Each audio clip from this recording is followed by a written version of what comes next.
제 학생부 수련회 때 했던 것 중에 기억에 남는 것이 있어요. 두 사람이 짝을 지어서 한 사람은 눈을 완전히 가리고 또 한 사람은 그 눈을 가린 사람의 손을 잡고서 잘 이끌어서 목적지까지 도착하는 그런 프로그램이었습니다. 그 목적지까지 가는 길에는 여러 가지 장애물들이 설치되어 있어요. 물을 부어서 진흙으로 만든 그러한 바닥도 있고요. 아주 작은 둔턱도 있습니다. 그리고 작은 돌덩어리가 있어서 걸리면 넘어질 수도 있는 그러한 장애물이 설치되어 있어요. 물론 그렇게 위험하지는 않았습니다. 두 사람이 출발선에 서고 한 사람이 눈을 완전히 가리는 거예요. 이때 눈을 가린 사람은 대략 한 3가지 정도 반응을 하게 됩니다. 첫 번째 부류의 사람은 자신을 인도하는 사람을 온전히 믿는 사람이에요. 그래서 잡은 손을 꼭 잡고서 그 사람이 걷는 속도대로 그 뒤를 잘 따라 걷습니다. 뒤에서 침착하게 따라가는 것이죠. 앞이 보이지 않지만 그래서 조심스럽게 걷지만 결과적으로는 안전하게 목적지에 잘 도착하게 됩니다. 두 번째 부류의 사람은 출발 신호가 떨어지자마자 그 자리에 주저앉는 사람들도 있어요. 그 자리에 주저앉아서 잔뜩 겁을 먹고서 벌벌 떠는 것이죠. 한 발자국도 움직이지 않겠다라고 그렇게 반응합니다. 몸을 떨기도 하고 한쪽 다리는 땅에 고정되어 있는 것처럼 서 있고 한쪽 다리는 좀 뻗기는 하는데 딛기는 하는데 절대 앞으로 발을 내딛지 않습니다. 다른 사람이 아무리 손을 잡고 이끌어도 그 사람은 절대 움직이지 않아요. 세 번째 부류의 사람은 자신이 인도해 줄 사람보다 더 앞서 나가는 그러한 사람도 있어요. 앞이 보이지 않는데 마치 볼 수 있는 것처럼 성급하게 그렇게 나가는 친구들이 있습니다. 이 사람은 자신이 눈을 가리기 전에 그 있는 장애물과 지형과 여러 가지 것들을 자기가 파악했다라고 생각을 하는 거예요. 그래서 눈을 가렸지만 자신은 그 모든 것을 잘 통과해서 갈 수 있다라고 생각하여서 옆에 볼 수 있는 친구가 손을 잡고 있는데 그 사람보다 더 앞질러서 나아가는 그러한 사람이 있어요. 그러면 어떻게 될까요? 진흙탕에 빠지기도 하고요. 넘어지기도 합니다. 결과는 엉망이에요. 만약 여러분이 하셨다면 여러분은 어떠한 부류의 사람이시겠습니까? 각자 성향이나 성격에 따라 차이도 있겠지만 갈려질 것 같아요. 이 세 번째 모습이 마치 모세를 보는 것 같은 그런 생각이 듭니다. 물론 모세가 무엇인가를 엉망으로 만들려고 계획했던 사람은 아니었어요. 아니, 사실은 그 반대입니다. 모세는 노예로 태어났죠. 노예로 태어났는데 하나님의 놀라운 은혜 가운데 바로의 딸, 공주의 아들로 양자가 됩니다. 그래서 애굽의 왕자가 되었어요. 무엇이든지 누릴 수 있고 무엇이든지 할 수 있고 그 누구나가 다 부러워하고 그가 할 수 없는 것은 아무것도 없는 그런 자리에 그는 앉게 되었어요. 그렇게 살아가게 되었습니다. 그럼에도 모세는 자신이 히브리 사람, 이스라엘 사람이라는 정체성을 절대 잊지 않았어요. 그리고 하나님을 위해서 그리고 하나님의 백성들을 위해서 무엇인가를 자기가 해야 되겠다라는 생각을 그는 가지고 있었어요. 사도행전 7장 23절에서 25절 한번 볼까요? 거기에 이 모세의 생각이 잘 기록되어 있습니다. 모세가 40살이 되었을 때 자기 동족인 이스라엘 사람들을 돌보아 주기로 마음먹었습니다. 어느 날 그는 자기 동족 한 사람이 이집트 사람에게 학대받는 것을 보고는 그의 편을 들어 이집트 사람을 죽이고 압박받는 그 동족을 위해서 안갚음을 하였습니다. 그는 하나님께서 자기 손을 빌려 동족을 구해내려 하신다는 것을 동족들이 깨달을 줄로 알았으나 그들은 미처 깨닫지 못했습니다.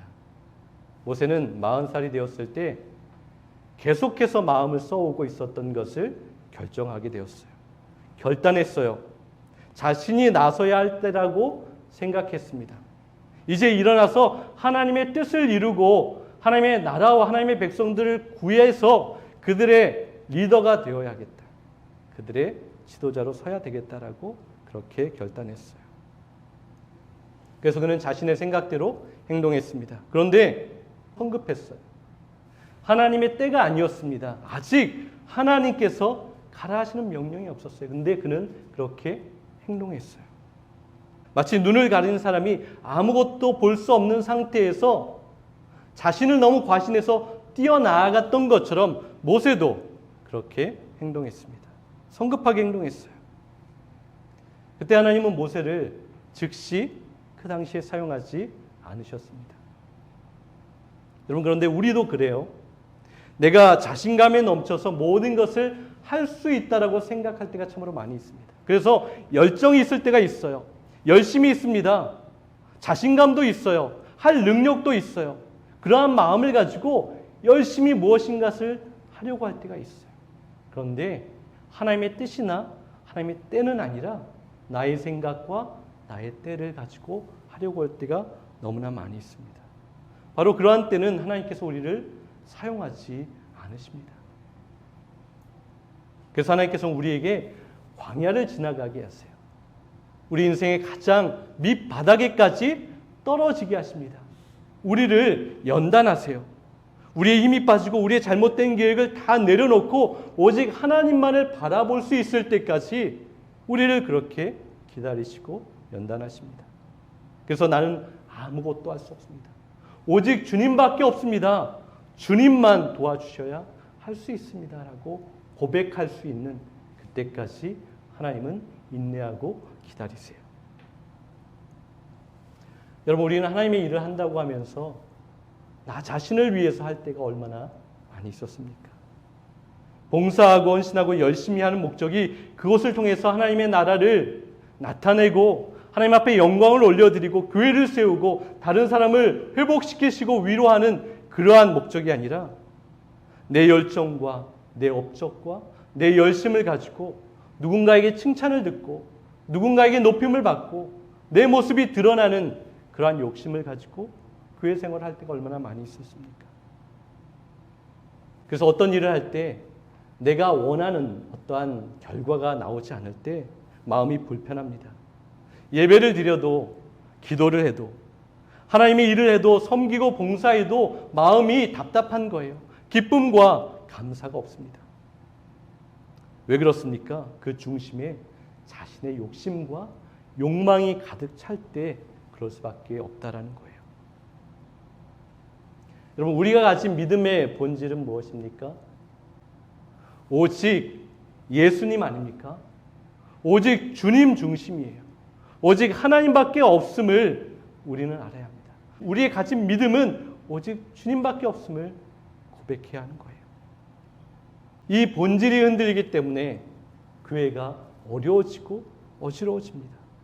주님을 높이고 하나님을 예배하고 하나님의 뜻만을 나타내야 하는 교회에서 나를 드러내고 나를 나타내려고 하는 것보다 위험한 것은 없음을 우리에게 말씀하세요. 주님은 우리의 중심을 보십니다. 우리가 무엇을 이룬 것 그걸 보시는 것이 아니라 우리의 마음의 생각과 우리의 계획을 보시는 거예요. 우리의 모든 행동과 열심과 모습 뒤에 숨겨져 있는 진짜 우리의 모습을 보시는 거예요. 그래서 하나님께서 우리를 깨트리실 그러한 시간이 필요합니다. 왜냐하면 우리는 부족하기 때문에 그래요.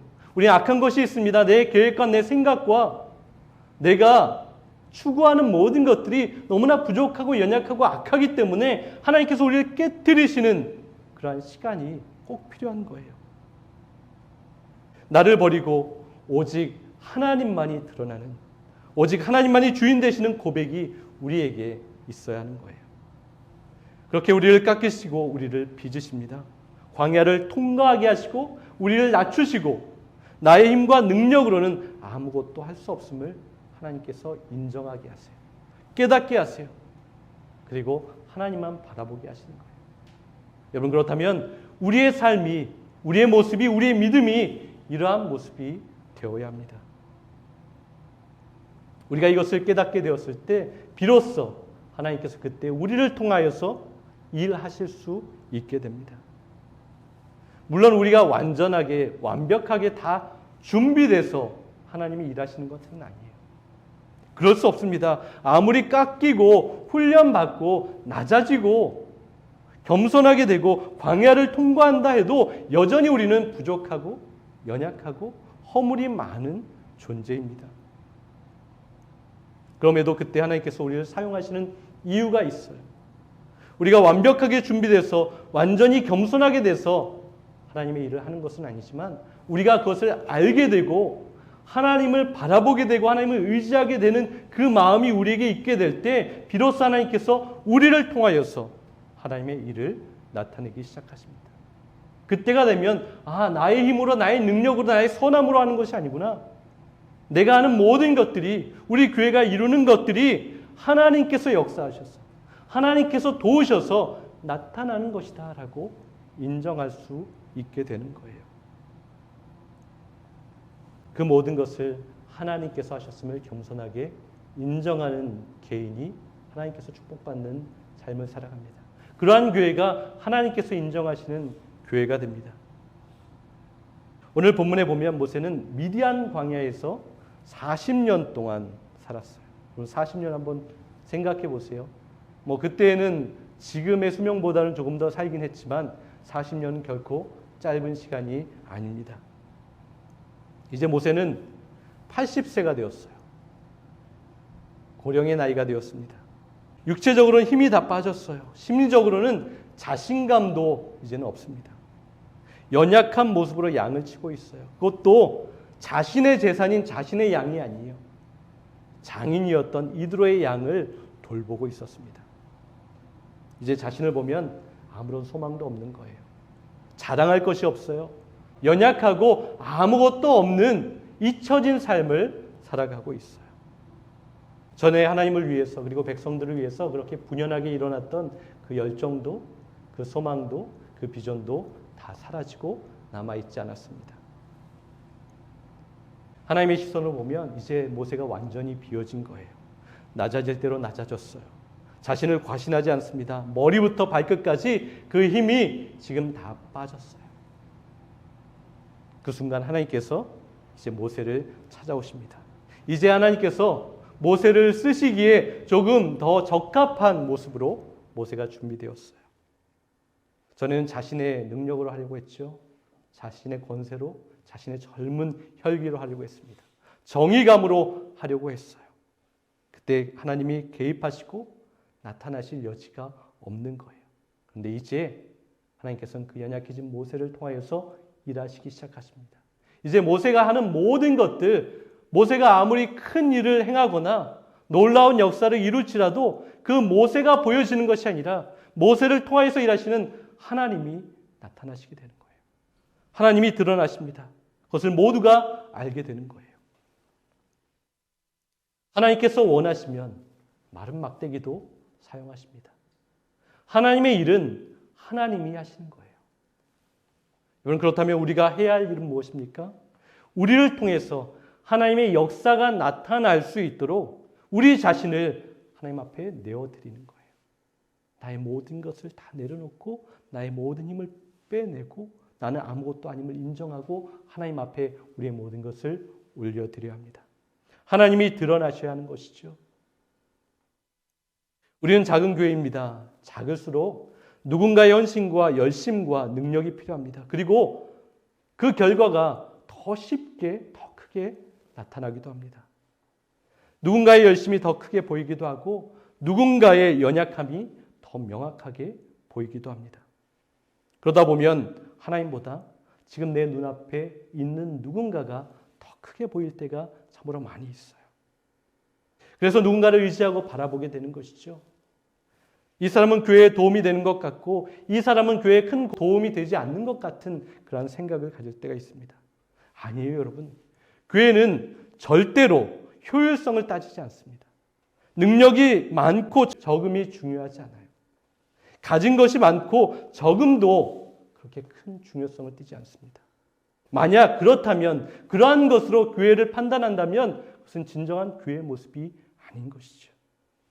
교회는 사랑이 있어야 합니다. 교회는 섬김이 있어야 돼요.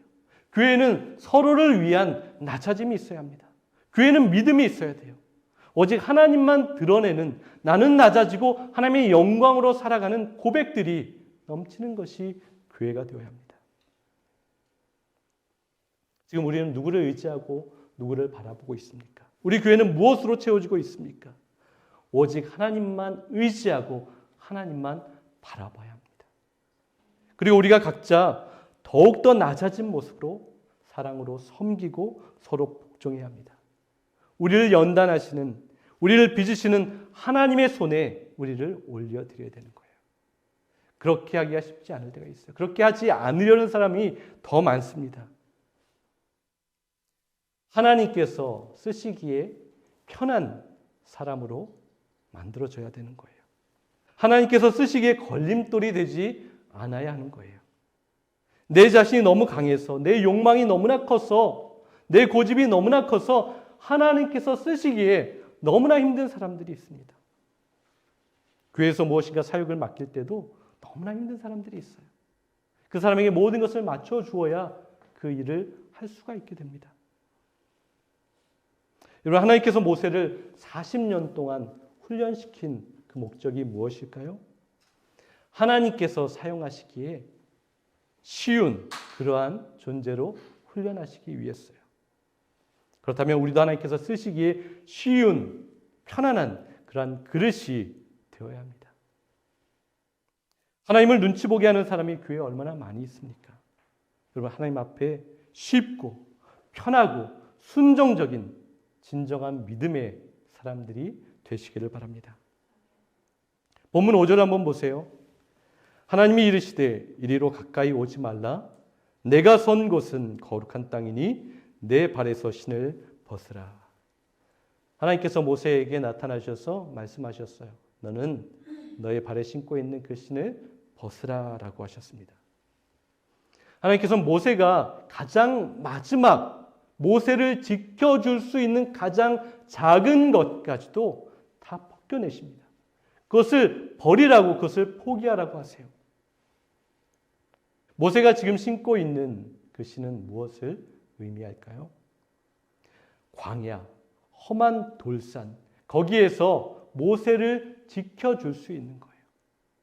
모세의 생명을 지켜줄 수 있는 것이 바로 신발이었습니다. 여러분, 한번 상상해 보세요. 맨발로 아주 뾰족한 돌들과 가시덤불들, 전갈과 같은 그러한 독충, 그리고 발에 화상을 입을 정도로 뜨거운 그 길을 맨발로 걸을 수 있다라고 여러분 생각하십니까?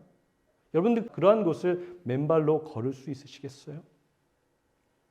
지금 모세에게 하나님께서 신을 벗으라고 하는 것은 자신을 지켜줄 최종적인 것, 그 마지막까지도 내려놓을 때에 하나님을 온전히 바라볼 수 있다는 거예요. 너는 그것까지 내려놓으라고, 그것까지 포기하라고 하나님께서 모세에게 아주 강하게 말씀하셨습니다. 그것이 남아있으면 모세는 그것을 의지할 수밖에 없기 때문에 그래요. 하나님은 그 모든 것까지 다 털어내시고 오직 하나님만 의지하고 붙잡게 하십니다. 신을 벗으라는 것은 이제 모세가 지금까지 살아가던 그의 인생의 속도를 버리라는 거예요. 그의 인생의 모든 것을 다 내려놓으라는 거예요. 그 전에는 자신의 마음대로, 자신의 생각대로, 자신의 속도대로 달려갔어요. 신발을 신으면 그렇게 할 수 있습니다. 전에도 그러한 모습으로 살았습니다. 자신의 만족대로 뛰었어요. 하나님의 시간이 아닌데 자신이 생각하는 그 시간대에 만족하는 행동을 했습니다. 그런데 하나님께서 그를 깨우치시죠. 그리고 이제 그 인생의 모든 걸음과 그 속도를 자신의 속도가 아니라 하나님의 속도에 맞추게 하십니다. 지금까지 자신이 생각하고 주장하는 대로 살아왔다면 이제는 하나님의 뜻대로 살아가는 거예요. 하나님께서 손잡고 이끄시는 대로 그 속도에 맞춰서 하나님께서 가시는 그 길로 가고 하나님께서 이끄시는 대로 그렇게 따라 걷는 것. 바로 이것이 신발을 벗는 거예요. 여러분, 우리도 우리의 신을 벗어야 합니다. 내 마음대로 달려갈 수 있게 했던 것, 내가 마지막까지 의지했던 것, 다른 것은 없어도 꼭 이것만은 있어야 한다라고 생각했던 것, 포기할 수 없고 내려놓을 수 없었던 그것까지 내려놓는 것, 그것이 바로 우리의 발에서 신을 벗는 것이에요. 그리고 하나님은 모세에게 말씀하셨던 것처럼 우리에게도 동일한 말씀을 하십니다. 그래서 우리 마음에 또 우리 눈길에 오직 하나님만 계시고 오직 하나님만 보여야 하는 거예요. 하나님만 바라봐야 합니다. 그게 현실적으로 힘들고 아프고 외로운 길이고 떨리기도 하고 걱정되기도 하죠. 여러분, 그러나 우리는 알고 있잖아요. 그러한 삶을 다 지나왔어요. 그럼에도 결론은 하나님이라는 것을 우리는 알고 있어요. 우리가 무엇을 붙잡겠습니까? 누구를 따라가겠습니까? 오직 하나님밖에 없음을 기억해야 합니다. 하나님의 속도를 따라 걸어야 하는 거예요. 자신의 신을 벗은 모세에게 하나님께서 다시 한번 사명을 주십니다. 본문 9절과 10절 말씀을 한번 보세요. 이제 가라, 이스라엘 자손의 부르짖음이 내게 달하고 애굽 사람이 그들을 괴롭히는 학대도 내가 보았으니 이제 내가 너를 바로에게 보내어 너에게 내 백성 이스라엘 자손을 인도하여 내게 하리라. 이제는 때가 된 거예요. 하나님께서 모세를 보내십니다. 가라고 하세요. 힘이 다 빠진 모세를 가라고 하십니다. 권력도 없는 모세를 가라고 하세요. 이제는 할 에너지도 남아있지 않은 모세를 보내고 계십니다. 아주 무서운 사람들에게 보내고 있는 거예요. 강한 민족에게 보냅니다. 바로에게 보내고 있는 거예요. 그때 모세가 뭐라고 대답하나요? 11절을 보세요. 모세가 하나님께 아뢰되 내가 누구이기에 바로에게 가며 이스라엘 자손을 애굽에서 인도하여 내리이까. 하나님, 내가 누구입니까? 하나님, 제가 뭐라고 거기에 갈 수 있습니까? 나는 이제 아무것도 할 수 없는 사람이고 아무 힘도 없는데 하나님, 왜 이제 나를 보내십니까? 보내실 만한 사람을 보내십시오. 하고 모세는 하나님 앞에 질문합니다. 12절에 하나님의 대답을 한번 보세요. 오늘 말씀에서 가장 중요한 핵심의 말씀입니다. 하나님께서 모세에게 모세야, 너는 이런 사람이다. 모세야, 너는 이제 준비되었다. 모세야, 너만한 사람이 또 없다라고 하나님께서 모세에게 말씀하지 않으셨어요. 단지 12절에 이렇게 모세에게 말씀하십니다. 12절이에요. 하나님이 이르시되 내가 반드시 너와 함께 있으리라 라고 하세요. 공동 번역에 보면 하나님이 이르시되 내가 너의 힘이 되어주겠다라고 말씀하십니다. 내가 반드시 너와 함께 있겠다. 내가 반드시 너의 힘이 되어주겠다라고 하나님께서 말씀하세요. 여러분, 어느 순간에도 어떠한 상황에도 이것을 잊지 마십시오. 내가 누구인지 중요하지 않아요. 우리가 어떠한 상황에 있든지 그것도 중요하지 않습니다. 어떠한 상태에 있든지 그것도 중요하지 않아요.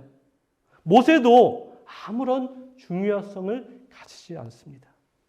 내가 약해도, 내가 부족해도, 내가 힘이 없어도, 내가 가진 것이 없어도, 내가 아무 것이 아니어도 상관없어요.